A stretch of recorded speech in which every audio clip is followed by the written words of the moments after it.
And so he like army crawled back to his tent, grabs his AR-15, which only Josh Haskins would bring an AR-15 into the Montana wilderness. I don't even know who does that.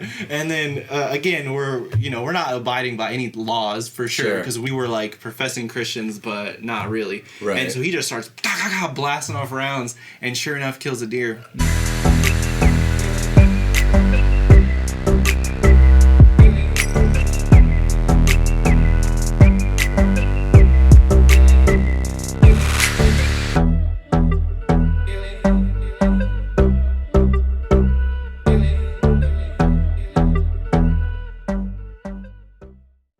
So give us like a cool, crazy dude. Give us like a cool story of like you guys being out in the wilderness, just like something that stands out to you from that. Yeah. Besides the blue meat. Well, one time Josh killed a deer. I think it's a funny story because we were playing Yahtzee. Okay. Yeah. I mean, we were in the middle of Yahtzee. We were in the middle of the woods on a picnic table, like at the end of basically at the end of the road. There's no one out there. And we're just playing Yahtzee and just, and then I look up and maybe like 5 or 6 deer had just dropped down into the flat where we were at, probably to go get water.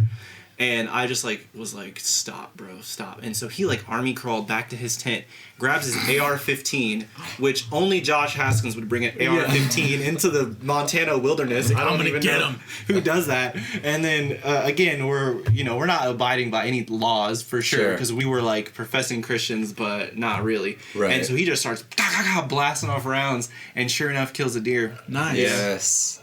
And so anytime you kill a deer, though, it's like it's heavy. You think it's like all cool until you like walk up to a giant dead animal and you're like, and then you realize now the work begins. Yeah, now the work begins. So, but pretty heavy, dude. But the fun stories that I planned to tell was at the survival school that I attended. So I went to a survival school. I was there for 3 weeks, and we were most of the time sleeping in like leaf huts, basically like shelters. Okay. And so I did a lot of stuff there. They taught us how to skin game, which I already knew how to do. Okay. But it was interesting because one of the instructors was flaking off stone chips. So they were like he was just getting a rock and chipping them off little pieces. Yeah. Okay. So it was like these little chips that were like razor sharp. So everyone skinned. They had they had bought a goat. And they were laughing like, this goat has a name. Like the lady who sold it to us was like her pet. But it's gonna die today. Yeah. And so we were all kind of cracking up about that. So then they shot the goat, and everyone skinned it with stone chips. Yeah, like little sharp stone pieces of stone. So that was interesting. And definitely. Yeah, we did a lot of stuff there. So how did you learn your wilderness survival skills? You said you took a class. Is that what it was? I took a course. I learned a lot of stuff there for sure. I started learning about plants. Okay. So that was my main area of study, and it still is one of my main area of studies.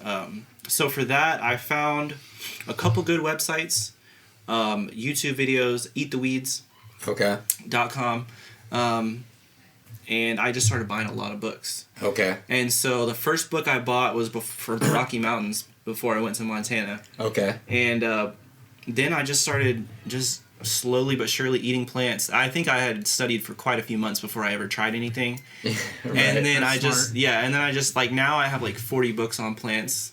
Okay. And mostly through books and videos. For survival, I mean, there's a lot of videos, but you kind of just have to go out and do it. You gotta go out and do it. Yeah, and so I have some good books on it. But just being out in the woods a lot and you just decide like, today I'm gonna go do this, and so that's mostly how I've been able to get by. But a lot of books. I learn from books a lot. It's This is addition versus submission. Sinners need forgiveness. Surrender to his lordship. Don't extort the grace he's given. See, I'm blessed by the one Yahweh all day. I'm a wretched sinner, deserve hell for always.